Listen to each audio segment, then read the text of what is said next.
Welcome po sa episode 86 ng PhilJobNet's Buhay at Hanapbuhay. Ako po si Oli, podcasting for PhilJobNet, ang official job portal ng Pilipinas.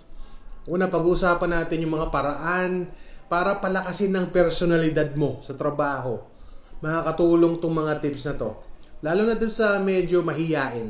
At pangalawa, ang huling bahagi ng ating interview sa isang copywriter. And lastly, our quote for the week galing po kay David Ogilvy. So, unang topic natin, paano ba palakasin ang personalidad? Sa trabaho, kahit nasaan ka man, may mga tao na talagang malakas yung personalidad. Pagpasok pa lang nila sa kwarto, makikita mo, nagla-light up yung room, figuratively. Tapos meron naman, masyadong mahiyain. Para doon sa mga tao na medyo mahiyain, medyo ayaw mag-open up, makakatulong to lalo na doon sa mga taong nasa sales. Pero sabi nga nila, di ba? Lahat tayo ngayon ay isang salesman. Hindi ka man talagang nagbebenta ng produkto o serbisyo ng kumpanya mo. Isa ka namang representative nito. At malamang meron kang mga maibibigay sa kumpanya na kliyente. Kasi meron kang circle of friends. So, kung mahina yung personalidad mo, maaring hindi mo sila makonvince na bilhin yung produkto or serbisyo ng kumpanya mo. So, ito yung mga tips natin para dun sa mga taong medyo mahiyain para mapalakas yung personality nyo. So, unang-una daw, dapat iangat natin yung communication skills natin. Makipag-usap sa mga tao sa loob at labas ng opisina. At paano pa ba ma-improve to? Maraming mga courses online, maraming mga information, videos, yung mga e-books din na makikita ka online. Karamihan naman sa mga to ay libre para mas ma-develop mo yung speaking skills mo o yung communication skills mo. Pwede mag-dedicate ng, say, 30 minutes to 1 hour. Kung hindi naman kaya isang oras, baka pwede 30 minutes or less every day. Manood ka lang ng mga videos online na makakatulong sa'yo para ma-improve yung communication skills mo. Tapos, syempre, makipag-interact sa mga tao sa opisina. Kasi lagi ka namang nandyan. Or sa field. Para naman ma-practice ka. Kung talagang hindi ka masyadong mahiling makipag-usap, sanayin mo yung sarili mo para ma-improve yung personality mo. Tapos, isa daw magandang paraan para ma-improve yung personality mo ay always look at the bright side.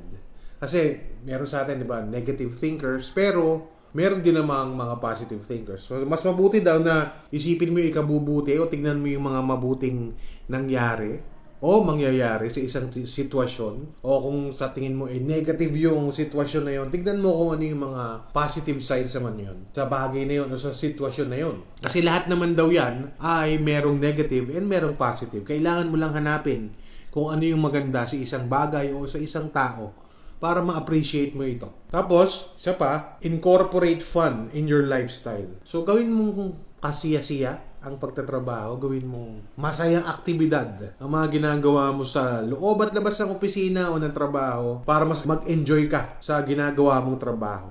Tapos, syempre, kung lalong-lalo na kung humaharap ka doon sa mga customers, bigyan mo sila ng nararapat na respeto. Respetuhin mo daw yung mga customers mo para makita nila yung concern mo, makita nila yung pagiging tapat mo sa kanila, at eventually, maniniwala sila doon sa sinasabi mo. Nasa sales ka man o hindi. Palawakin daw ang iyong kaalaman. Mag-aral. Tulad nga nung unang nasabi natin, mag-aaral tungkol sa communication. Kahit na anong information pa yan, nandyan na lang yan sa internet, makikita mo yan. Kailangan lang marunong kang maghanap or marunong mong i-pinpoint yung information na kailangan mong matutunan. Tapos kung nasa meeting ka, if it's your turn to speak up, huwag mahihiya na sabihin ng iyong nasa sa loob sa mabuting paraan, palagi sa mabuting paraan. Isa pa daw, mabuting maging tapat ka sa sarili mo. Kasi pag tapat ka sa sarili mo, makikita ng tao na totoo ka. Wala kang tinatago. Try to be transparent in any situation. Tapos, syempre, para mas lalo kang makatulong sa mga customers mo, suportahan mo yung mga projects nila. Kung may project ang customer mo, suportahan mo sila. At ibigay mo yung 101% mo. Makikita ng customers mo yon. At syempre, along the way, madidevelop mo na yung personality mo sa trabaho. At pagka na-develop mo na yon, makikita mo, kung nasa sales ka man, tataas yung benta mo. kung nasa ibang department ka man, mas magiging maayos ang pakikitungo mo sa mga tao sa loob ng kumpanya, sa loob ng organisasyon. So sana nakatulongin sa inyo, sa may mga trabaho, doon naman sa mga wala, pwede mo ring i-develop yung sarili mo para makahanap ka ng trabaho. Kung naghahanap ka ngayon ng trabaho, o kung iniisip mo na lumipat ng trabaho, ang PhilJobNet po ay laging nandyan. That's philjobnet.gov.ph. That's philjobnet.gov.ph. Maririnig na rin po tayo sa iTunes, sa Spotify. Nandyan din ang YouTube at nandyan din ang Facebook videos. Again, that's philjobnet.gov.ph. philjobnet.gov.ph. Ngayon, ito po yung huling bahagi ng ating interview sa isang magaling na copywriter. Naalala ko yung tanong ko sa iyo, ito paano naman kung hindi mo siya talaga profession? Nabanggit mo, di ba? May arkitekto, merong siguro, may nurse pa nga siguro na naging copywriter. Paano kung hindi mo talaga siya profession? Napunta ka lang doon. Napunta ka doon sa profession niya kasi nakita mo, magaling kang mag-express ng sarili mo or meron ng engagement yung sinusulat mo. Ano ba yung mga mabibigay mo sa kanilang personal tips na para makapagsimula ng maayos sa pagiging isang copywriter? Every kind of job or every single job requires 2 or 3 things, at least from my point of view. Okay. It requires your passion, it requires commitment, and it requires time. Okay. One cannot be without the other. Kung wala kang time for that, regardless of how passionate you are, it will be counterintuitive, counterproductive. Okay. Now, if you have time, if you have commitment, but you're not passionate with what you do, nagko-commit ka lang because your boss tells you to commit to it, then you will do a bad job. Okay. Right? If you have time, if you have passion, but you cannot commit, wala rin. So, it's all futile. So what I can recommend, all 3 should come together as one single formidable unit to be successful in your chosen career. It's not just limited to copywriter. Even with call center people, even with blue-skill workers. Kung wala ka nung tatlong yun, how can you even survive a single day na questioning your self-worth? Because it all boils down to that. It transforms into self-worth, and sometimes regardless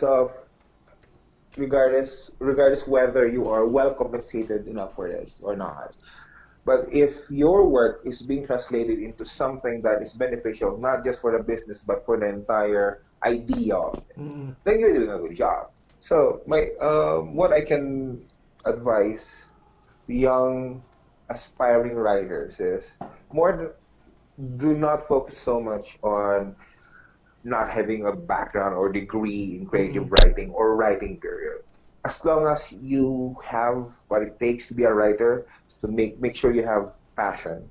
Make sure that passion comes with commitment and takes time for you to master the art of copywriting or even script writing or writing period. It takes time. No one masters it overnight or 2 months. Even Shakespeare took him a lot of plays, right, before he was regarded as world's greatest writer. Took him what? I think a couple of 100 years before Webster or Oxford recognized him as the world's best writer. Even Ernest Hemingway or even Leo Tolstoy took them decades before their craft and their masterpieces were recognized as something of a canon.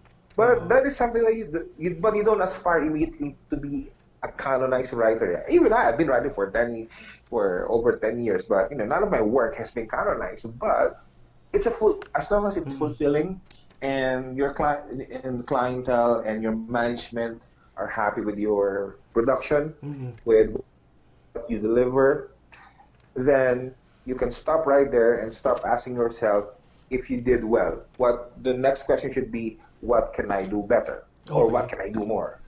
That's the key to becoming a good writer or good at your job is Tama. you don't stop at one single successful accomplishment. Whether it's a small, medium, or a large-scale kind of success, you don't stop right there. So, You yun. just keep going. Well, thank you so much. At Thank alam ko you. matutulungan sila nito. So, laging tatandaan, passion, commitment, and time. Tama ba? Time. Okay. Yes. So, yun yung tip ni Gary sa inyo. Oh, one more thing. Okay, One more thing okay. pala. Go When the ahead. tough gets going, just keep going. Okay. When the going gets tough, keep getting tough. Or, better, get tougher. You don't run away from responsibilities. You don't run away from challenges. You don't run away from anything that's holding you back. That's not how it works. Well, If you do that, then might as well just be a hermit and plant. Or be a fisherman. Or live by the sea. So, if you have a dream, if you wanna be a copywriter, yun nga. Wag tatalikuran. Kung ano yung nasimulan, wag matatakot, no? Sa sinimulan. Yeah, and harapin siya.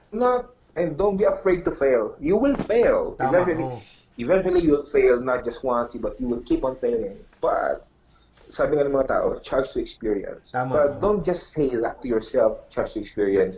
Make sure that experience becomes the teacher. It Okay. should forge and mold you, into becoming a better person, /writer, /whatever profession. Whatever it is. Okay, tama.